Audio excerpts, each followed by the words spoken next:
Paano nga ba magdagdag ng credit or debit card dito sa Google Pay? By the way, kung first time mo sa channel na to and gusto mo pa ng mga online tutorial videos katulad nito, please click the subscribe button. Sa pag-add ng credit or debit card sa Google Pay, mangangailangan ito ng Google Wallet na app. Also, dapat yung phone mo ay NFC enabled. Ibig sabihin, kapag chinek mo yung settings ng phone mo, naka-on dapat yung NFC. So, paano ba yon malalaman? Ito yung pinaka-phone mo, pumunta lang sa settings, and then, pwede mo isa-isahin dito, pero ang pinakamadaling paraan ay i-tap mo tong search na icon, and then i-search mo yung NFC. Under connections, ito yung NFC at dapat naka-on yan. So, wala na tayong magiging problema, ibig sabihin merong NFC na feature yung phone mo at naka-on pa yan. By the way, itong Google Pay or Google Wallet ay pwede lamang sa mga Android devices. I-download na yung app sa Play Store. Katulad nito, Google Pay, ang lalabas ay Google Wallet. I-install lang yan at kapag okay na, i-tap ang open. And right away, tatanungin ka kung anong Google account or Gmail account yung gagamitin mo dito sa Google Pay Wallet. So, pumili na lang isa. And then, notifications, pwede nyong i-allow. Sa akin, don't allow na lang. Right away, andito na kaagad. Pwede natin i-tap itong add payment card or itong plus na icon. For this video, i-explore natin yung payment card. By the way, hindi lahat ng card ay pwede. Ano ba yung mga pwede dito? Ayon na rin sa mismong website ng Google, ang pwede pa lang sa ngayon ay itong nasa listahan. Yung China Bank pwede, yung credit cards na MasterCard pwede. Kung Visa naman yung nakalagay na logo doon sa card nyo, either credit or debit cards, pwede rin ma-enroll yan. So, i-double check nyo na lang kung nandito siya.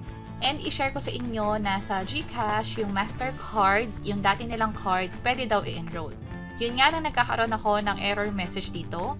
Ang pinaka naging successful talaga ay yung sa GoTime. So, ipakita ko sa inyo very quick. Ito yung card, pwede nyo i-enter manually yung details, pero pwede nyo rin namang picturean. Mag-pop up automatically yung option na kunan ng photo yung card. That's why i-ready nyo na rin. Kapag pinicturean nyo yan, automatically mapapopulate itong mga info.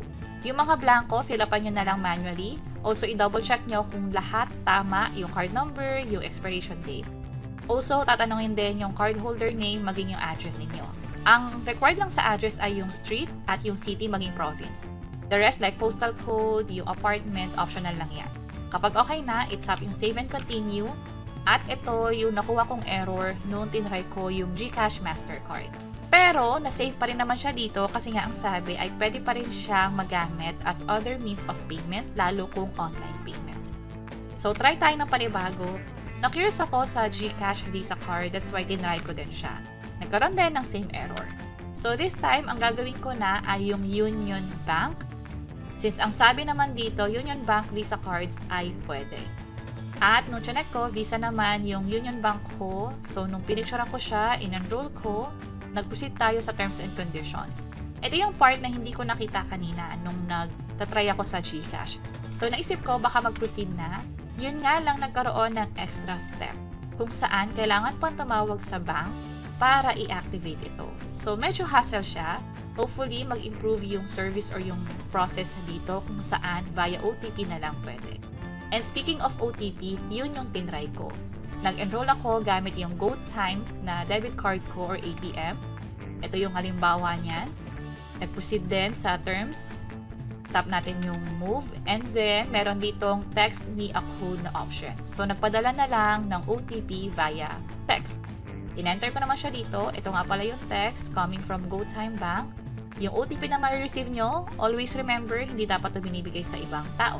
Tap natin itong enter code. At pwede nang magamit yung GoTime for payment. So, nakasave na siya dito. Kung makapansin nyo, yung Union Bank ko, ito rin siya. Yun nga lang, merong parang warning dito na finish setup. Kung saan kailangan pa itong i-activate or tumawag nga sa Union Bank Customer Service.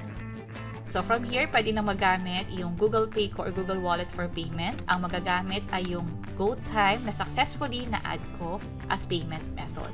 So, sa mga succeeding videos, ipapakita natin yung actual na paggamit, nagkaroon ba ng kahit na anong problema. Also, interesado rin ako sa pag-enroll ng iba pang bank accounts. Also, iba pang mga option na in-offer nila dito. Sana nakatulong tong video na to. See you sa mga next videos. Bye-bye!